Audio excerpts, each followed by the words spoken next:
أعوذ بالله من الشيطان الرجيم.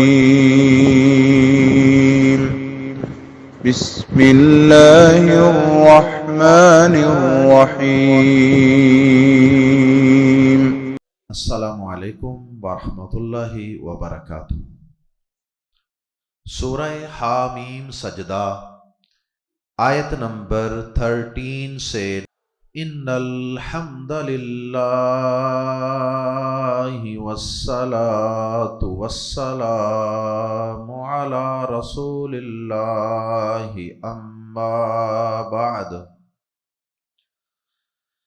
اعوذ باللہ السمیع العلیم من الشیطان الرجیم من ہمزہ ونفخہ ونفثہ فإن أعرضوا فقل أنذرتكم صاعقة مثل صاعقة عاد وثمود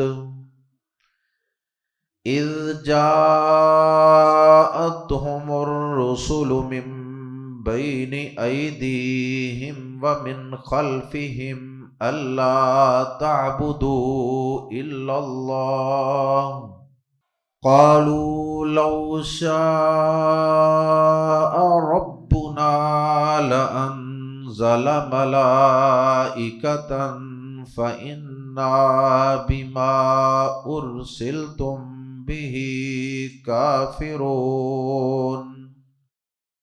فأما عاد فاستكبروا في الأرض بغير الحق وقالوا من أشد منا قوة أولم يروا أن الله الذي خلقهم هو أشد منهم قوة أن الله الذي خلقهم هو أشد منهم قوة وكانوا بآياتنا يجحدون فأرسلنا عليهم ريحا صرصرا في أيام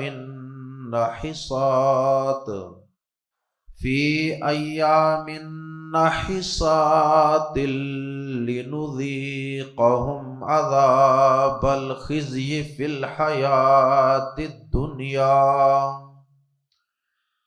ولعذاب الآخرة أخزى وهم لا ينصرون وأما ثمود فهديناهم فاستحبوا العمى على الهدى فأخذتهم صاعقة العذاب الهون بما كانوا يكسبون وَنَجَّيْنَا الَّذِينَ آمَنُوا وَكَانُوا يَتَّقُونَ۔ سورہ مبارکہ کے آغاز میں اللہ رب العزت کی آیات سے لوگوں کی اکثریت کے اعراض کرنے کا تذکرہ فرمایا گیا، اور پھر اس کے بعد اللہ رب العزت نے اپنی قدرت کے کچھ دلائل کا تذکرہ فرمایا، زمین و آسمان کی تخلیق، ان کو 6 دنوں میں پیدا کرنے کا تذکرہ فرمایا، اور اپنی قدرت کی کچھ اور بھی دلیلیں ذکر فرمائیں۔ اب آیات زیر تفسیر میں اللہ رب العزت نے اس بات کا ذکر فرمایا کہ اگر یہ سارے میری قدرت کے دلائل اور آفاق میں کائنات میں پھیلی ہوئی میری قدرت کی اتنی بڑی بڑی نشانیاں دیکھ کر بھی اگر یہ لوگ اعراض پر اور حق سے منہ موڑنے پر ہی اڑے رہیں تو پھر ان سے کہہ دیجئے اے نبی صلی اللہ علیہ وسلم، ان کو وارن کر دیجئے، ان کو ڈرا دیجئے جو اتنے واضح دلائل سننے کے بعد بھی ضد ہٹ درمی میں پڑے ہوئے ہیں، اور واضح دلائل کو دیکھنے کے بعد بھی اس کائنات کو پیدا کرنے والے رب پر ایمان نہیں لاتے، اور اس کی طرف سے نازل کی جانے والی کتابوں پر اور حق پر ایمان نہیں لاتے،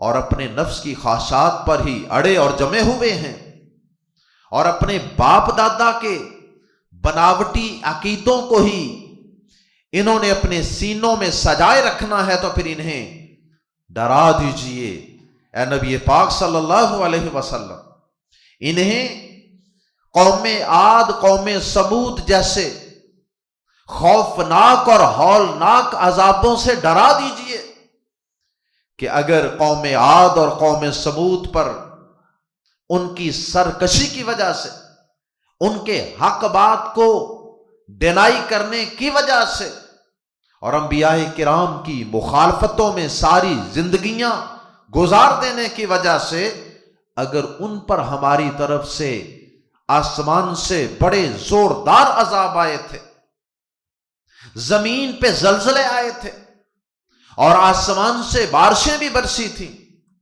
اور پھر زبردست چیخوں نے بھی ان کو آ لیا تھا، ان سارے عذابوں نے ان کافروں کو اور ان اللہ کے باغیوں کو اور نبیوں کے مخالفین کو تباہ و برباد کر کے رکھ دیا تھا،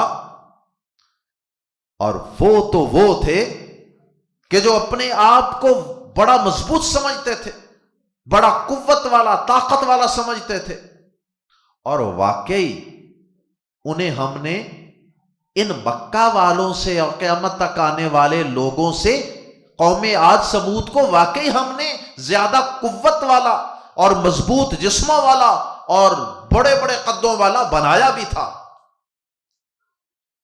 وہ تو واقعی ان سے مضبوط تھے، ان کی مضبوطی، ان کی قوتیں اور ان کی جوانیاں اور ان کی مہارتیں بڑے بڑے محلات، پتھروں کو کرید کر، پہاڑوں کو کھود کر ان کے اندر بڑے بڑے محلات بنانے اور بڑی بڑی یادگاریں تعمیر کرنی زمین پر، یہ سارا کچھ ان کے پاس موجود تھا۔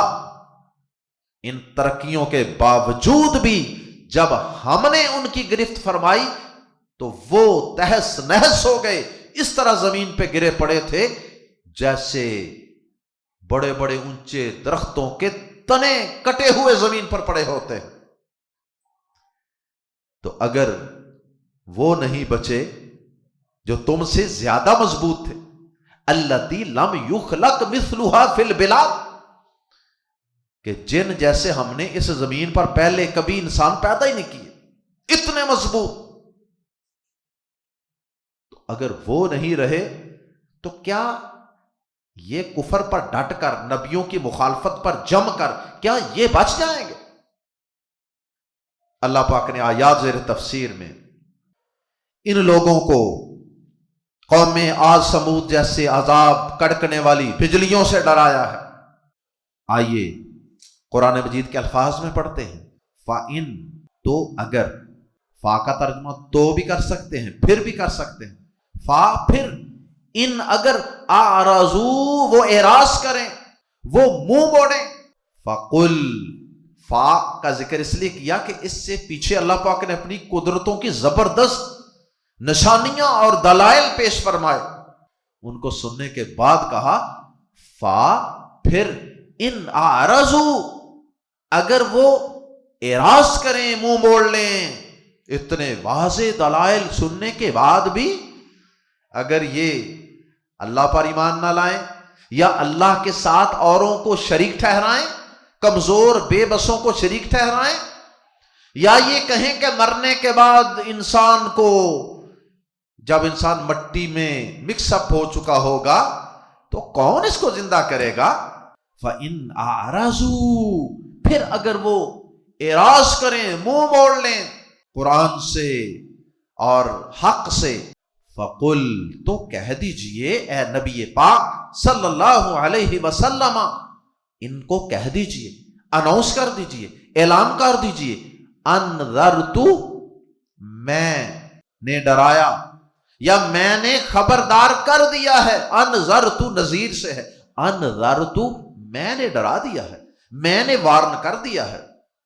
کم تمہیں، صاعقتن کڑک سے، میں نے تمہیں وارن کر دیا ہے، ڈرا دیا ہے، صاعقتن ایسی کڑک سے، مثلا جیسی، صاعقتی کڑک، عادم و ثمود، عاد اور ثمود کی. اگر وہ منہ موڑ لیں تو کہہ دیجئے میں نے تمہیں ایک ایسی کڑک سے خبردار کر دیا ہے، آسمان سے آنے والی ایسی بجلی کی زبردست کڑک سے خبردار کر دیا ہے جو عاد اور ثمود کی کڑک جیسی ہوگی، جس طرح ان پر آئی تھی نا کڑک. اور اس کی تفصیل قرآن مجید میں کئی مقامات پہ ہے، بطور خاص سورہ اعراف میں گزر چکی ہے. اللہ اکبر. اذ جب، جاءت وہ کڑک کب آئی تھی، وہ کڑک کا عذاب کب آیا تھا. اذ جب، جاءت جب آئے، ہم ان کے پاس، جب آئے ان کے پاس، الرسول رسول، من بین ایدیہم ان کے سامنے سے. الرسول یہاں جمع کا لفظ استعمال ہوا قوم عاد اور ثمود کے رسولوں کے لیے، اور جمع کا لفظ استعمال کرنے میں شاید یہ بھی حکمت ہے، حالانکہ قومیں تو دو ہیں، تو حکمت یہ بھی ہو سکتی ہے کہ پیغام صرف اکیلا رسول ہی قوم تک نہیں پہنچاتا. کچھ لوگ ابتدائی دور میں ہی رسولوں کے معاون و مددگار بن جاتے ہیں ان پر ایمان لانے کے بعد، تو وہ لوگ بھی رسولوں کے ساتھ مل کر قوم تک پیغام پہنچاتے ہیں، وہ بھی میسنجر ہوتے ہیں. شاید ان کو ساتھ شامل کر کے اور رسول جمع کا لفظ استعمال کر دیا ہو، واللہ تعالی عالم. اذ جب، جاءت آئے، ہم ان کے پاس، الرسول رسول، الرسول کی الف لام کی وجہ سے مراد ہے ان کے رسول، من بین ایدیہم ان کے ہاتھوں کے درمیان سے، مراد سامنے سے، ومن خلفہم اور ان کے پیچھے سے. آگے اور پیچھے سے آئے کا مطلب کہ ہر طرف سے آئے، یعنی آگے سے، کبھی ادھر سے آ رہے ہیں، کبھی ادھر سے آ رہے ہیں سمجھانے کے لیے، کبھی دائیں سے، کبھی بائیں سے. مطلب یہ ہے کہ انہوں نے تبلیغ کرنے کا، ان کو سمجھانے کا کوئی طریقہ بھی چھوڑا نہیں، ہر طریقہ استعمال کیا ان رسولوں نے، بار بار سمجھایا.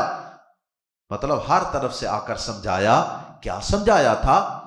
اللہ اصل میں ہے ان پلس لا، ان کے، یہ کہ کیا سمجھایا کہ لا تعبدو، مت عبادت کرو، الا اللہ، اللہ کے سوا، اللہ کے سوا کسی کی عبادت نہ کرو.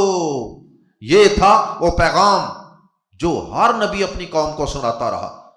قالو، تو انہوں نے آگے سے کیا کہا؟ انہوں نے نبیوں کی بات ماننے اور تسلیم کرنے کی بجائے الٹ پٹانگ اعتراضات.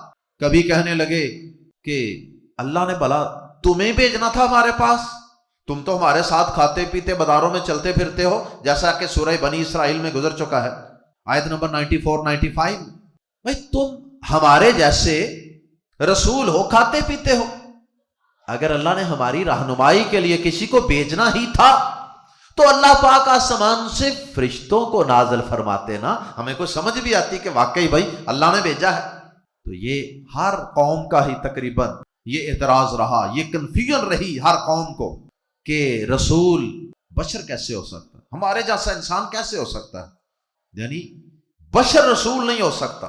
ان کا خیال تھا کہ کوئی آسمان سے کوئی مخلوق آتی، فرشتے آتے. قال، انہوں نے کہا، لو شاء ربنا، اگر چاہتا ہمارا رب، وہ ضرور ہی چاہتا اگر ہمیں کوئی پیغام پہنچانا، لمزہ پر لا، تو یقیناً انزالہ وہ اتارتا، ملائکتن کچھ فرشتے یا کوئی فرشتے. فَإِنَّا بس بے شک ہم، بازر بھی ساتھ یا پر، ما ارسلتم بھی جو دے کر تم بھیجے گئے ہو، کافرون ہم منکر ہیں. بھئی اگر اللہ نے ہمیں کوئی پیغام پہنچانا تھا تو اللہ فرشتوں کو بھیجتا، لہذا ہم تمہاری بات نہیں مانتے. فرشتے آتے پیغام لے کر، کتاب لے کر، لہذا ہم تمہاری باتیں نہیں تسلیم کرتے کہ تم پر واقعی اللہ نے کوئی پیغام اتارا، یا کم از کم تمہارے ساتھ ہی کوئی ایک ایک فرشتہ ہوتا جو کہتا کہ واقعی اللہ نے ان کو رسول بنایا ہے. اور بھی اس کے کئی مطلب ہو سکتے ہیں. اللہ پاک نے آگے پھر دونوں قوموں کا تھوڑا تھوڑا تذکرہ فرمایا. فَأَمَّا فا پھر اما جو عاد تھے. یہ اما کا لفظ عام طور پہ دو جگہ پہ استعمال ہوتا ہے، یعنی جہاں تک بات ہے اس کی تو اس کی تفصیل یہ ہے، اور جہاں تک تذکرہ ہے اس دوسرے کا، اس دوسرے قبیلے کا، دوسری قوم کا، تو وہ اس کی تفصیل کچھ یوں ہے. تو یہاں اما دو دفعہ آئے گا. فَأَمَّا پھر جو عاد تھے، فَاسْتَكْبَرُوا تو وہ بڑے بن بیٹھے، فی الارض زمین میں انہوں نے تکبر کیا، بڑے بن بیٹھے، بغیر الحق کی، نہ حق، بغیر حق کے. انسان کو تو تکبر کرنے کا حق ہی نہیں ہے. بڑا بننا یہ تو اللہ کی شان ہے، اسے زیب دیتا ہے. انسان بڑا بنتا ہے اتنا کمزور، اتنا بے بس، جسے اللہ پاک نے ایک دفعہ باپ کی شرمگاہ سے نکال کے پیدا کیا، ایک دفعہ ماں کی شرمگاہ سے نکالا، اور یہ بڑا بنتا ہے، شرم نہیں آتی اسے. فَاسْتَكْبَرُوا فِي الْأَرْضِ بِغَيْرِ الْحَقِّ تو وہ زمین میں کسی حق کے بغیر بڑے بن بیٹھے. تکبر اللہ کو سخت ناپسند ہے، اور یہ تکبر ہی حق کو قبول کرنے میں سب سے بڑی رکاوٹ بنتا ہے. وَقَالُوا اور انہوں نے کہا، مَنْ أَشَدُّ کون ہے زیادہ سخت، منا ہم سے، قوتاً قوت میں، ہم سے قوت میں زیادہ سخت کون ہے، ہم اتنے طاقتور. یہ تکبر. اولم یرو اللہ پاک نے پھر ان کے اس جملے پر کومنٹ کیا ہے، تبصرہ کیا ہے. آوا اور کیا، لم یرو انہوں نے نہیں دیکھا، مراد ہے انہوں نے نہیں جانا، رؤیت علمی مراد ہے. اولم یرو سے مراد ہے اولم یعلمو کیا انہوں نے نہیں جانا، کیا انہیں اتنی بات کا بھی پتہ نہیں. ان اللہ کہ بے شک اللہ، الذی جس نے خلقہم انہیں پیدا کیا ہے، ہوا اشد وہ زیادہ سخت ہے، منہم ان سے، قوتاً قوت میں. کیا ان احمقوں کو، بے وقوفوں کو اتنا بھی علم نہیں، اس بات کو بھی نہیں جانتے کہ جس اللہ نے انہیں پیدا کیا ہے وہ ان سے زیادہ قوت والا. یہ اس سے بھی بے خوف ہو گئے ہیں، کہتے ہیں ہم سے زیادہ سخت کون ہے، ہم پر عذاب کون نازل کر سکتا ہے.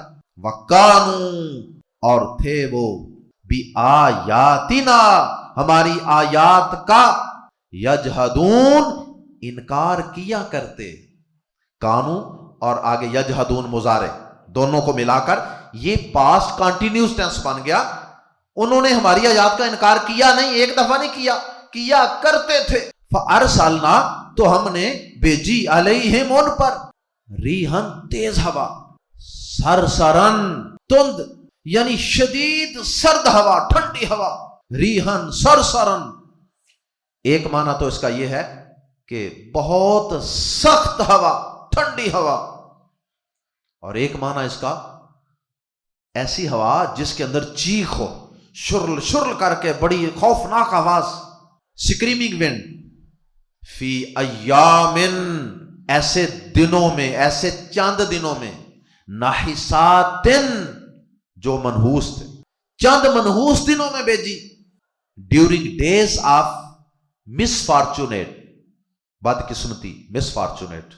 اور یاد رہے کہ کائنات میں یہ اللہ پاک کی پیدا کرتا چیزیں جو ہے نا، یہ منحوس نہیں ہوتی، ان میں بدقسمتی نہیں ہوتی. فی نفس ہی ان چیزوں کے اندر نحوست اور بدقسمتی یہ انسان کے اپنے اعمال کی وجہ سے آتی ہے. ان کی کرتوتیں ایسی تھیں کہ انہی دنوں کو اللہ پاک نے ان کے لیے منحوس بنا دیا، ورنہ دن، مہینہ، وقت کوئی بھی منحوس نہیں ہوتا. فی نفس ہی بلکہ یہی دن جن کو اللہ پاک نے ان کے لیے منحوس دن کہا ہے، قوم عاد کے لیے، ایمان والوں کے لیے تو وہی دن نصرت کے اور کامیابی کے اور خوشخبری کے دن تھے کہ اللہ نے انہیں بچا لیا. اللہ اکبر. بعض مسلمانوں نے بھی جن کا ایمان کمزور ہوتا ہے، قرآن سے دور ہوتے ہیں، انہوں نے کسی نے سفر کے مہینے کو منحوس بنا لیا، کسی نے محرم کے مہینے کو، کسی نے کسی دن کو منحوس رکھ لیا، کسی نے کسی تاریخ کو منحوس سمجھ رکھا ہے، اور ان دنوں میں شادی کرنا، بیاہ کرنا، سفر کرنا، ڈیل کرنا، بزنس کرنا، ان ساری چیزوں کو وہ غلط سمجھتے ہیں، اسے بے برکتی ہوگی. یہ توہم پرستی ہے، عقیدے کی کمزوری ہے. اللہ اکبر. تو ہم نے ان پر ایک سخت تند ہوا چند منحوس دنوں میں بھیجی، لی تاکہ نذیقا ہم چکھا دیں ہم انہیں عذاب الخزی ذلت کا عذاب. فی الحیات دنیا، دنیا کی زندگی میں، دنیا کی زندگی میں بھی ہم نے ان کو ذلت کا عذاب چکھا دیا. والا واو اور لام زبر لا، یقیناً عذاب الآخرت، آخرت کا عذاب اخزا زیادہ رسوا کرنے والا ہے. اخزا یہ کمپیریٹو ڈگری ہے. اخزا زیادہ، خزیون رسوائی، اور اخزا زیادہ رسوا کرنے والا ہے. آخرت کا عذاب تو پھر دنیا سے بھی کہیں زیادہ رسوا کرنے والا ہے. وَهُمْ، اور وہ لا ينصرون، مدد نہیں کیے جائیں گے اور ان کی مدد نہیں کی جائے گی. یعنی قیامت کے دن تو کسی کے مدد کرنے کی بالکل ہی کوئی صورت نہیں بنتی. وَأَمَّا ثَمُودُ، اور جو سمود تھے، یہ دیکھا اما دوبارہ آ گیا. وَأَمَّا ثَمُودُ، اور جہاں تک بات ہے سمود کی، اور جو سمود تھے، فَاتُوْ، ہم نے سیدھا راستہ دکھایا ہم انہیں. ہدایت کے کئی معنی ہیں نا، ایک ہوتا ہے سیدھا راستہ دکھانا، ایک ہوتا ہے سیدھے راستے پر چلانا. تو یہاں مراد ہے صرف سیدھا راستہ دکھانا. فَهَدَيْنَاهُمْ، تو ہم نے انہیں سیدھا راستہ دکھا دیا، نبی بھیج کر، کتابیں بھیج کر، وحی بھیج کر. فَاسْتَحَبُّوا، فا تو یا مگر، استحبوا، انہوں نے پسند کیا، العما، اندھا رہنے کو، بلائنڈ رہنے کو، بلائنڈنس کو، علی الہدی، ہدایت کے مقابلے میں. انہوں نے ہدایت کے مقابلے میں اندھا رہنے کو پسند کیا. جو غور و فکر نہ کرے اور بس جس عقیدے پہ لگا ہے اسی پر ہی لگا رہے، وہ اندھا ہے. فاتو اخذت، پکڑ لیا ہم انہیں، صائقۃ العذاب، عذاب کی کڑک نے. اور عذاب بھی کون سا؟ العذاب الہون، ذلیل کرنے والا عذاب. تو انہیں ذلیل کرنے والے عذاب کی کڑک نے پکڑ لیا. بازر بھی اس وجہ سے ما کانوا یکسبون، جو وہ کمایا کرتے تھے. وہ جو ان کا غرور تھا، ان کا تکبر تھا، ضد تھی، ہٹ درمی تھی، نبیوں کی بلا وجہ مخالفت تھی، اعتراض برائے اعتراض، وہ ساری ان کی جو کرتوتیں تھی نا، ان کی وجہ سے انہیں ذلیل کرنے والے عذاب کی کڑک نے آ پکڑا. وَنَجَّيْنَا، آخری آیت اللہ پاک نے آخر میں تصویر کا دوسرا رخ بھی دکھا دیا. فرمایا وَنَجَّيْنَا، اور دوسری طرف کیا ہوا؟ ہم نے بچا لیا الذین آمنوا، ان لوگوں کو جو ایمان لائے تھے، وَكَانُوا يَتَّقُونَ، اور وہ بچا کرتے تھے شرک سے، کفر سے، بغاوت سے، نبیوں کی مخالفت سے. انہیں ہم نے بچا لیا، اور انہیں بچانے کے دن بھی وہی تھے جنہیں اللہ پاک نے ان کے لیے، قوم عاد سمود کے لیے منحوس دن قرار دیا ہے. انہی منحوس دنوں کو اللہ پاک نے ایمان والوں کے لیے خوش بختی کے دن بنا دیا. اللہ تعالی ہم سب کو راہ حق کو قبول کرنے کی، انبیاء کرام کے پیغام پر کان دھرنے کی، اس کو سننے کی، سمجھنے کی، اور اس کے مطابق اپنے عقائد کو، اپنے اعمال کو تبدیل کرنے کی توفیق عطا فرمائے، تاکہ دنیا اور آخرت میں ہم اللہ کی پکڑ سے اور اللہ کے عذابوں سے محفوظ رہ سکیں. سبحانک اللہم وبحمدک، اشہد ان لا الہ الا انت، استغفرک واتوب الیک.